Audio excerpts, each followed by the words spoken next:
안녕하세요, 조디입니다. 야근하다가 갑자기 영상 찍고 싶어서 지금 이야기하고 싶은 거는 유학 준비하시는 분들의 딜레마, 올해 코칭을 통해 만난 분들, 유튜브 댓글을 통해서 문의 주셨던 분들, 지인 소개로 만난 분들, 연말 결산하면서 제가 곰곰이 생각해 봤는데 유학 준비하시는 분들이 빠지게 되는 딜레마가 있더라고요. 제 주관적인 의견 플러스해서 이야기 나눠보도록 하겠습니다. 1순위 딜레마가 유학 비용입니다. 유학은 가고 싶은데 비용이 만만치 않은 건 사실이잖아요. 학비도 그렇고 가서 생활비, 목표는 다 세웠어요. 가고 싶은 대학이나 국가도 다 있고, 근데 문제는 비용을 내가 모으지 못했거나 내가 가고 싶은 국가는 너무 비싸고 준비할 수 있는 비용은 한정적이고, 굉장히 공감해요. 왜냐면 저도 이 재정적인 딜레마에 빠졌었던 유학생으로서. 두 번째 딜레마가 바로 성적입니다. 최저 영어 점수 맞춰야 되잖아요. 뭐 토플이라든지 IELTS 점수를 맞춰야 된다는 그런 불안감? 모든 건 다 완벽해. 근데 성적이 약간 걱정이 돼.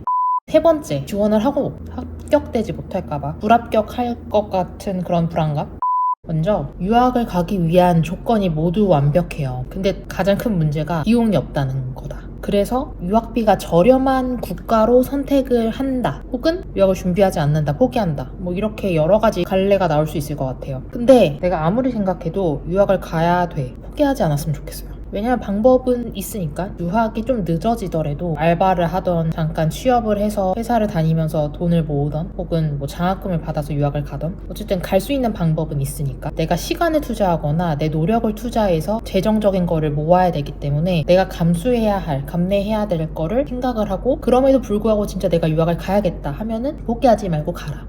가고 싶은 학과나 학교는 예를 들어서 영국이에요. 근데 유학비 때문에 생활비가 저렴한 뭐 동유럽으로 정했어. 이게 사실 딜레마거든요, 여러분. 같은 유럽인데 영국은 사실 학비가 굉장히 비싸요. 왜냐면은 물가도 높으니까. 동유럽은 생활 물가가 저렴해요. 우리나라보다 저렴하니까. 그렇기 때문에 학비도 저렴해요. 근데 내가 가고 싶은 학과랑 학교는 영국이야. 돈 때문에 저렴한 데를 가야만 해서 그냥 뭐 동유럽의 어느 나라를 정했어. 그러면 꽤 합리적인 선택일 수도 있다고 생각이 들긴 하지만 입학보다는, 그래서 네가 동유럽 그 학교에 가서 졸업하고 뭘 할 건데 스스로에게 좀 물어봤으면 좋겠어요. 그 딜레마에 빠졌다가 다시 헤엄쳐 나오거든요. 예를 들어서, 자, 여러분, 영어 교육학과를 공부하기 위해서 유학을 간다고 가정합시다. 영국 영어 교육학과에 가는 게 상식적으로도 맞고 커리큘럼도 좋을 것 같고 영어의 본국이니까 영국으로 가야 될 거라고 생각이 들잖아요. 근데 단지 학비가 저렴하다는 이유로 뭐 체코나 뭐 헝가리 이런 동유럽 국가의 영어 교육학과를 입학한다고 했을 때, 헝가리에서도 영어로 영어 교육학과 공부할 수 있어. 그래서 나는 헝가리 갈 거야. 오케이. 그러면 졸업하고 나서 뭘 할 건데요? 졸업하고 나서 헝가리에서 취업을 할 거라면 헝가리로 가면 나는 박수 쳐주고 싶은데, 졸업하고 나서 해외에서 영어를 가르치는 사람이 되고 싶다고 가정하면 확실히 영국에서 졸업하는 게 훨씬 더 저는 미래의 나에게 도움이 될 거라고 생각이 들고, 뭐 그 학위를 갖고 한국으로 돌아왔을 때도 중요하지 않지만 우리나라에서는 학위를 좀 보는 사람들이 있잖아요. 딱 봤을 때 영국에서 영어 교육학과를 졸업한 거랑 헝가리에서 영어 교육학과를 졸업한 거랑 다르잖아요.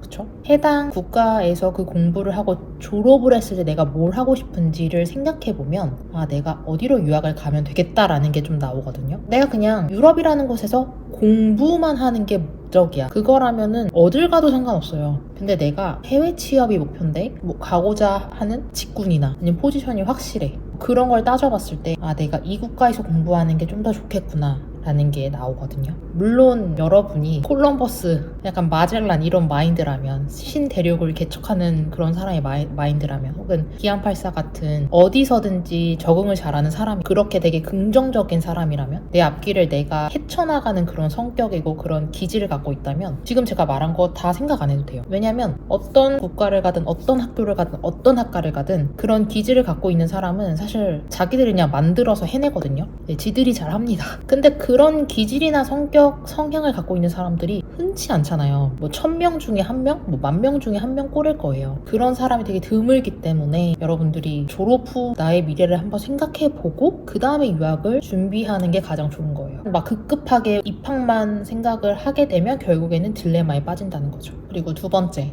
성적에 대한 딜레마인데, 영어 성적. 입시를 통해서 영어 성적 때문에 학교에서 떨어진 분이 지금까지 유일하게 딱 한 분 계셨어요. 개인정보니까 다 말할 순 없고, 우리나라에서 5개 손에 꼽는 대학교를 졸업한 분이세요. 그래서 저도 놀랐어요. 영어 점수를 끝끝내 만들지 못해서 그것 때문에 불합격을 하셨거든요.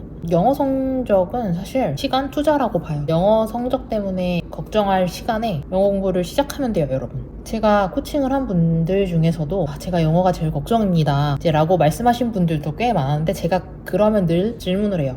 그러면 저기 IELTS 공부 시작했어요? 단 한 명도 시작했습니다 라고 말하지 않았어요. 그러니까 영어 공부를 시작하지 않았기 때문에 영어가 걱정이 더 되는 거죠. 그렇기 때문에 그런 멘트를 하게 되는 거죠. 여러분, 걱정이라면 당장 지금 시작하면 되는 거예요. 그리고 한국인들이 주입식 교육에 되게 익숙해서 IELTS 기준으로 리딩하고 리스닝은 처음에 점수가 안 나오더라도 시간이 지나면 나도 모르게 점수가 제일 잘 나오는 파트가 되거든요. 그래서 영어 라이팅하고 스피킹만 연습을 좀만 하시면 IELTS 점수 받기는 그렇게 어렵진 않아요. 내가 얼마나 시간을 투자하는지 그에 따라 영어 점수는 오르니까 자만하지 말고 걱정하지 말고 그 시간에 그냥 시작을 해라. 그러면은 내가 영어 때문에 막 유학 가 마라, 합격할 수 있을까, 이런 딜레마에 전혀 빠지지 않습니다. 저는 영어를 못했던 사람이잖아요. 21살 때까지 Hi, how are you? 그 다음에 그 해외화가 안 됐던 사람이에요. 저도 깨닫고 열심히 영어 공부를 해서 이제 해외로 대학원에 간 거잖아요. 지지리도 못했던 저도 해냈으니까 여러분들은 분명히 해내실 거예요.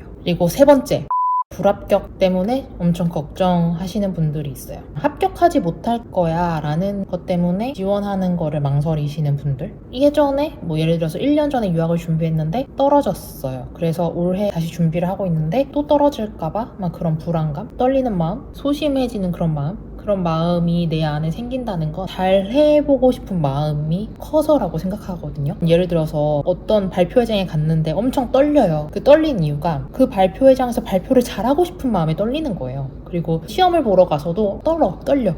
그 이유는 내가 이 시험을 잘 봐서 합격하고 싶은 이유 때문에 떨리는 거거든요. 그 시험을 막 포기하고 별 생각 없는 애들은 떨지도 않아요. 왜냐면 마음이 그냥 없으니까. 그렇기 때문에 이 유학을 준비하면서 내가 합격할 수 있을까? 불합격할 거야. 이런 떨리는 마음을 갖고 있는 여러분들은 이미 잘 해내고 싶은 그런 마음을 가졌기 때문에 그 마음을 이제 떨림보다는 자신감으로 만들면 좋을 것 같아요. 그 자신감으로 만들기 위해선 뭐가 필요할까요? 어떻게 하면 합격할 수 있을까? 그거를 생각해보면 되겠죠? 근데 합격할 수 있는 건 사실 입학처의 소관이기 때문에 우리가 어떻게 할 수는 없지만, 입학 요구 조건에 다 맞춰서 서류만 내면 유럽은 입학은 쉽거든요. 졸업이 어렵지? 최소 영어 점수 만들고 고등학교 성적표나 대학교 성적표, 졸업증명서 있으면 되고, 영문 이력서, 영문 자소서, 영혼을 갈아서 잘 쓰면 되고, 만약에 내가 영문 자소서나 이력서 어떻게 쓰는지 모른다. 그러면 여러분 인터넷이 이렇게 잘 되는데 검색해보면 되고, 그래도 모르겠다 하면은 저희 업시 서비스 이용하면 되고,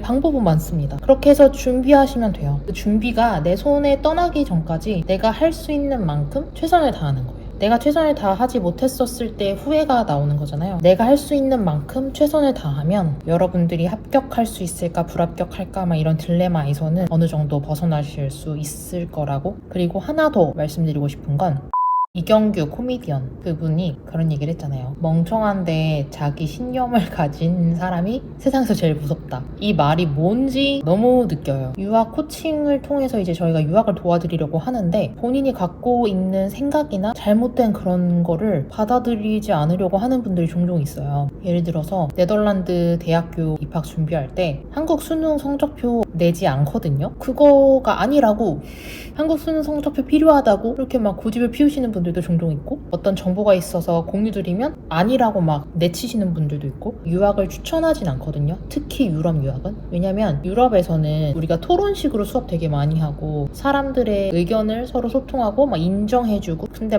나만 잘났다고 그렇게 뭔가 고집 피우는 그런 마인드를 가지고 과연 유럽에서 공부를 할 수 있을까? 내가 생각하는 게 전부가 아닐 수도 있다. 상대방의 말도 맞을 수 있다. 네덜란드는 이런 방식으로 유학을 준비하는구나. 헝가리는 이렇게 또 유학을 준비하는구나. 이런 뭔가 열린 마인드? 그런 걸 갖고 준비를 하시면 스스로를 옥죄는 그런 딜레마에 빠지시지는 않을 거예요.